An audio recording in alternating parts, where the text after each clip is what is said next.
अभी आपके स्क्रीन पे ये जो दिख रहा है, यही टैली का गोल्डन रूल, अकाउंट्स का गोल्डन रूल यही है।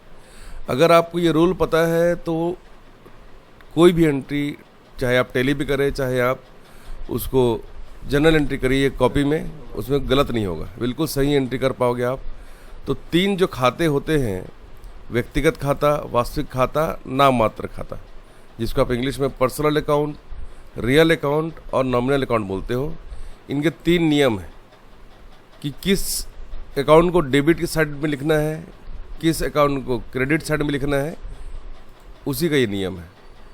व्यक्तिगत खाते मतलब पर्सनल अकाउंट का नियम ये है, पाने वाले को डेबिट के नीचे लिखना है, डेबिट के पास में लिखना है, और देने वाले का नाम जो है, उसका जो अकाउंट है, उसको क्रेडिट के सामने या डेबिट क्रेडिट के नीचे लिखना है ना। ये नियम है, पाने वाले को डेबिट, देने वाले को क्रेडिट, है ना। Debit the receiver and credit the giver. दूसरा जो नियम है वास्तविक खाते का, रियल अकाउंट, इसका नियम ये है कि व्यापार में जो भी वस्तु आती है वो उसके अकाउंट को हम डेबिट साइड में लिखते हैं, और व्यापार से जो वस्तु जाती है उसके खाते को हम क्रेडिट साइड में या क्रेडिट के नीचे में लिखते हैं। ठीक है, इसको आप ऐसे भी समझ लो कि जैसे परचेस अकाउंट होता है, उसको हमेशा डेबिट करते हैं हम लोग, और सेल्स अकाउंट को क्रेडिट करते हैं। कब तक? जब तक उसे वापस न किया जाए। मतलब परचेस रिटर्न और सेल्स रिटर्न दोनों में नियम बदल जाते हैं, लेकिन जनरली परचेस अकाउंट डेबिट ही होता है और सेल्स अकाउंट क्रेडिट होता है।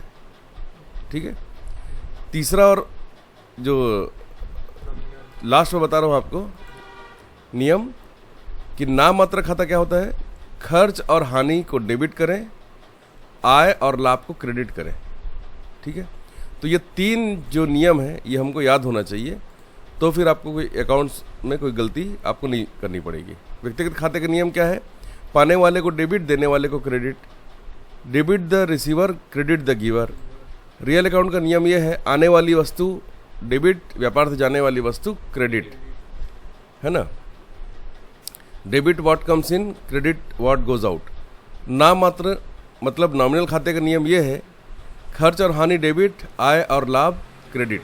मतलब debit expenses and losses and credit income and gains. ठीक है ना, इस तरीके से। एक छोटा सा सवाल लेते हैं आज।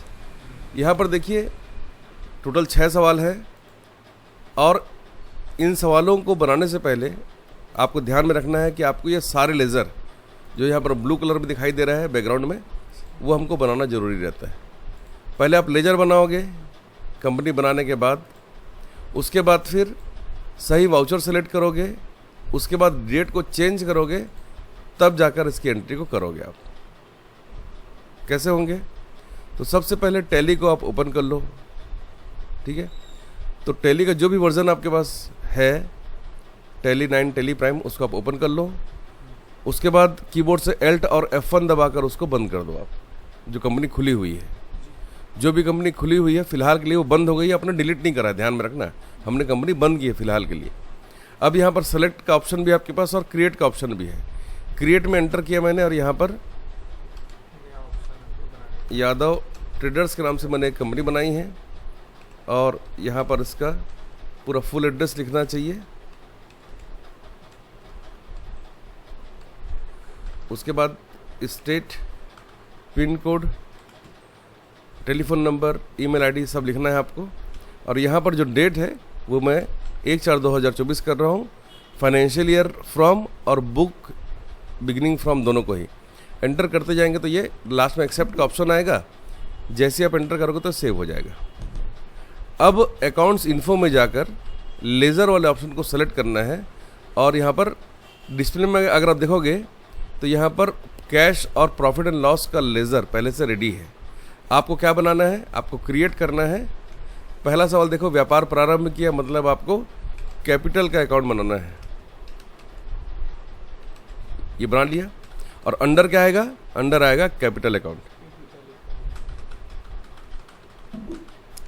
दूसरा जो सवाल है इसमें क्या है? खरीदा, मतलब परचेस। परचेस का एक लेज़र बना लो आप। परचेस का लेज़र जो है वो परचेस के अंदर ही आएगा, परचेस अकाउंट के अंदर। अगला भी देखो परचेस, ये भी परचेस। अब यहाँ पर देखो भुगतान किया, मतलब पेमेंट किया, और यहाँ पर भुगतान किया, ठीक है। चलो अब आगे बढ़ते हैं। अब यहाँ पर नगद खरीदा, तो नगद मतलब कैश का लेज़र पहले से बना हुआ था। अच्छा, यहाँ पेटीएम, पेटीएम करना है मतलब बैंक का एक लेज़र बनाना पड़ेगा हमको, तो आप बना लो यहाँ पर bank account. Bank account under bank account होगा तो राइट साइड से बैंक अकाउंट को सेलेक्ट कर लो, ये बन गया। अब क्योंकि बैंक अकाउंट है तो उसका अकाउंट नंबर भी होगा, एड्रेस होगा, IFSC के कोड होगा, ठीक है। तो सारा कुछ इसमें आप लिखना है, आपको IFSC कोड भी लिखना है इसका, ठीक है। तो जो भी है आपको यहाँ पर लिखते चले जाना है। स्टेट भी लिखना है, उसका पिन कोड भी लिखना है, ठीक है। और अगर कुछ ओपनिंग बैलेंस है तो वो भी लिखना है। अगला सवाल देखो, यहाँ पर सुरेश जनरल स्टोर से उधार खरीदा है, तो हमको सुरेश जनरल स्टोर का भी एक लेज़र बनाना है। और क्योंकि हम इनसे सामान को उधार खरीद रहे हैं, तो जो सामान को उधार बेचते हैं वो सेंड्री क्रेडिटर होते हैं, तो हमको यहाँ बनाना पड़ेगा सुरेश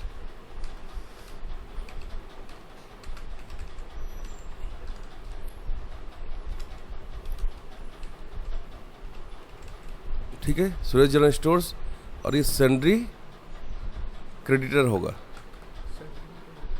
ठीक है, क्योंकि हमने इनसे उधार खरीदा है। अगला जो सवाल है नगद भुगतान, तो हमें कुछ नहीं बनाना पड़ेगा, सुरेश जनरल स्टोर मैंने भी बनाया है, और यहाँ पर भी सुरेश जनरल स्टोर को भुगतान करना है, तो यहाँ पर भी हमको कोई लेज़र नहीं बनाना है। मतलब सारे लेज़र बनाने का काम हो गया है पूरा। इसको आप डिस्प्ले में जाकर चेक भी कर सकते हैं कि हमने कौन कौन से लेज़र बनाए हैं, ठीक है। अब चलते हैं अकाउंटिंग वाउचर की तरफ। अकाउंटिंग वाउचर्स में जाना है क्योंकि हमको ट्रांजैक्शन करना है, लेन देन करना है। और यहाँ पर पहला सवाल है 1/4/2024 को 2 लाख रुपए से व्यापार प्रारंभ किया, मतलब हमको 2 लाख रुपए रिसीव करना है ना। देने वाला कौन है? Capital account. तो कैपिटल अकाउंट होगा क्रेडिट, और कैपिटल अकाउंट जो है वो पर्सनल अकाउंट होता है। 2 लाख रुपए लिखिए यहाँ पर क्रेडिट के सामने। व्यापार में क्या आ रहा है? कैश आ रहा है, तो कैश अकाउंट होगा डेबिट 2 लाख रुपए। और यहाँ पर आपको नरेशन लिखना है बीइंग बिजनेस स्टार्टेड, ठीक है, इसको एक्सेप्ट कर लीजिए। दूसरा सवाल 3 तारीख का है, 3 अप्रैल को 10,000 का माल नगद खरीदा, तो आप यहाँ राइट साइड से परचेस वाला लेज़र सेलेक्ट करेंगे, परचेस वाला वाउचर सेलेक्ट करेंगे, और यहाँ पर DRCR दिखाई नहीं दे रहा है अगर, तो कंट्रोल H या कंट्रोल V दबा कर देखेंगे तो वो ऑप्शन आ जाएगा। अब यहाँ पर हमें लिखना है नगद मतलब कैश, कैश अकाउंट क्रेडिट 10,000, और डेबिट होता है परचेस अकाउंट, आपको पता ही है, ये हो गया, ठीक है। नरेशन में लिखना है being goods purchased in cash. लेकिन एक गलती हुई है यहाँ पर। यहाँ पर गलती ये हुई है कि हमने डेट को चेंज नहीं करा था, तो F2 दबाकर डेट को आप 3 तारीख का करो और उसको फिर से सेव करो, ये हो गया, ठीक है। अब अगला सवाल जो है तीसरा सवाल, वो है 4 अप्रैल को 20,000 का माल पेटीएम करके खरीदा, ठीक है, मतलब ये परचेस का सवाल है। तो यहाँ पर हो जाएगा पेटीएम की जगह आप लिखना बैंक अकाउंट 20,000, और डेबिट होगा परचेस अकाउंट, ठीक है। और नरेशन में आपको क्या लिखना है, यहाँ पर चेक नंबर की जगह पेटीएम का एक रेफरेंस नंबर होता है, वो रेफरेंस नंबर आपको ज़रूर यहाँ पर लिखना चाहिए, ठीक है। बल्कि आप उसको ऐसा लिखो कि बीइंग अमाउंट परचेज्ड, है ना बाई पेटीएम, हाँ पूरा लिखना चाहिए इसको। यहाँ पर भी एक गलती हुई कि हमने डेट को गलत लिख दिया, तो आप डिस्प्ले में जाकर बैक आइए, एस्केप दबाकर, और डिस्प्ले में जाकर डेबुक में जाकर वो जो गलती हुई है अभी उसको एंटर करके फिर से F2 दबाकर आप डेट को 4 तारीख का कर देना, और फिर से उसको एंटर करते हुए एक्सेप्ट कर देना, तो वो चेंज हो जाएगा, ठीक है। वापस चलते हैं अकाउंटिंग वाउचर में। नेक्स्ट क्वेश्चन है 13 तारीख का, तो कीबोर्ड से F2 दबाकर इस बार तारीख 13 अप्रैल कर दीजिए, और सवाल है कि 25,000 का माल सुरेश जनरल स्टोर से उधार खरीदा। डेट सही कर लिया मैंने, वाउचर भी सही है, परचेस। अब यहाँ पर लिखना है सुरेश जनरल स्टोर्स 25,000, ठीक है।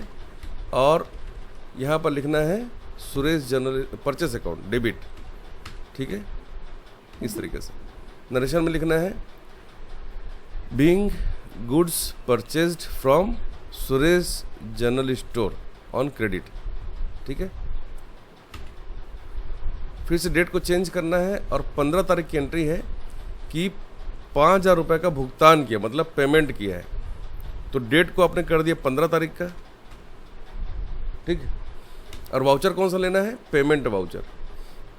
इसका शॉर्टकट F5 होता है, क्योंकि भुगतान कर रहे हैं आप। जब भी भुगतान किया लिखा रहेगा तो आपको पेमेंट करना है, अब भुगतान पाया लिखा होगा तो रिसिप्ट करना है उसको। यहाँ पर हमने भुगतान किया क्योंकि हमने सुरेश जनरल स्टोर से माल उधार खरीदा था 25,000 का। तो पेमेंट में गए और यहाँ लिख दिए पाने वाले का नाम सुरेश जनरल स्टोर, और कितना पेमेंट कर रहे हैं अपन उसको, मात्र 5,000। 5,000 लिख दीजिए। और इसको हम कैश में कर रहे हैं तो लिखिए कैश। अब यहाँ पर लिख दीजिए narration being amount paid to Suresh general store by cash. Date change करिए और नेक्स्ट, मतलब इस सवालों की लास्ट एंट्री जो है 18 तारीख की, तो हमने यहाँ पर 18 तारीख का डेट चेंज कर दिया है। अब पेमेंट करना है सुरेश जनरल स्टोर को फ़ोन पे करके। तो यहाँ पर आपको पाने वाले का नाम लिखना है सुरेश जनरल स्टोर, और यहाँ लिखना है 20,000, और यहाँ पर लिखना है बैंक अकाउंट, और यहाँ पर चेक नंबर को हटा के लिख देना है being amount paid to Suresh general store by PhonePe, और फ़ोन पे का जो रेफरेंस नंबर होता है उसको लिख देना है। ये सारी एंट्री हमने कंप्लीट कर ली।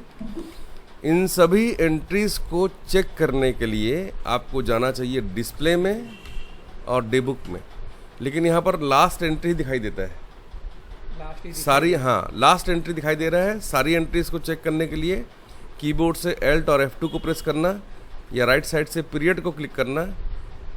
फ्रॉम में लिखिए 1 अप्रैल और 2 में लिखिए 18 अप्रैल।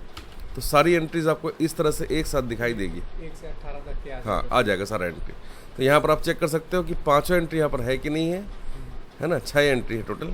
तो 6 एंट्री देखिए यहाँ पर भी है, 6 एंट्री यहाँ पर भी है। इस तरीके से आप एंट्री को चेक कर सकते हो। और सभी को अलग अलग चेक करना है, तो डिटेल में चेक करना है तो कीबोर्ड से Alt और F1 को प्रेस करें, या राइट साइड से डिटेल्ड लिखा हुआ यहाँ पर क्लिक करेंगे तो ये डिटेल दिखा देगा। और डिटेल में चेक करना है तो एंटर करना और सवाल को देखते जाइए और कीबोर्ड से